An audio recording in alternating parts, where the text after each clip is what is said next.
കോഴിക്കോട് താമരശ്ശേരിയിൽ ലഹരിക്ക് അടിമയായി ഭാര്യയെയും മകളെയും ആക്രമിച്ച കേസിൽ പ്രതി പിടി. അമ്പായത്തോട് സ്വദേശി നൌഷാദ് ആണ് അറസ്റ്റിലായത്. വീട്ടിൽ നിന്നാണ് പ്രതിയെ പോലീസ് കസ്റ്റഡിയിലെടുത്തത്. MS അനീഷ് കുമാർ ചേരുന്നുണ്ട്.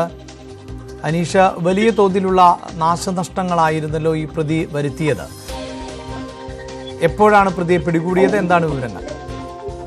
ഇന്നലെ രാത്രിയാണ് കേസിനാസ്പദമായ സംഭവം ഉണ്ടായിരിക്കുന്നത്. നിരവധി നാളുകളായി തന്നെ മദ്യപിച്ച് ലക്കുകെട്ട് വീട്ടിലെത്തുന്ന പ്രതി ഭാര്യയും മക്കളെയും ഒക്കെ മർദ്ദിക്കുന്നത് പതിവായിരുന്നു. ഇന്നലെ ഈ ഭാര്യ മൂത്ത കുട്ടിയുമായി കോഴിക്കോട് മെഡിക്കൽ കോളേജ് ആശുപത്രിയിലെ ചികിത്സയ്ക്ക് ശേഷം തിരികെ വീട്ടിലെത്തിയതായിരുന്നു. ഇതേ സമയത്താണ് മദ്യപിച്ച് വീട്ടിലെത്തിയ പ്രതി ഈ ഭാര്യയെ ക്രൂരമായി മർദ്ദിച്ചത്. ഇത് തടയാൻ ചെന്ന കുട്ടിക്കും വലിയ മർദ്ദനം ഇയാളുടെ ഭാഗത്തുനിന്നും ഏറ്റു. ഇതിനുശേഷം ഈ കുട്ടിയും കുട്ടി അമ്മ റോഡിലേക്ക് പോവുകയും വാഹനത്തിന് മുന്നിൽ ചാടാനായി ശ്രമിക്കുകയും ചെയ്തു. ഇതേ തുടർന്ന് നാട്ടുകാർ രക്ഷപ്പെടുത്തി പിന്നീട് ആശുപത്രിയിൽ പ്രവേശിപ്പിക്കുകയായിരുന്നു. ഇതിന് ശേഷമാണ് സംഭവവുമായി ബന്ധപ്പെട്ട് പോലീസിൽ പരാതി നൽകുകയും പോലീസ് രാവിലെ കേസെടുക്കുകയും ചെയ്ത് ഇതിന് പിന്നാലെ വീട്ടിലെത്തി ഈ യുവതിയുടെ വസ്ത്രങ്ങളും മറ്റ് രേഖകളും മറ്റുമൊക്കെ എടുത്തിരുന്നു.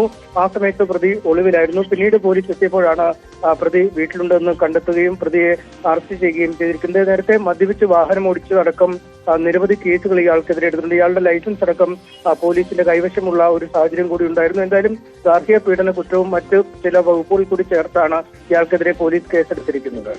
വിശദാംശങ്ങളാണ് MS അനീഷ് കുമാർ നൽകിയത്. കോഴിക്കോട്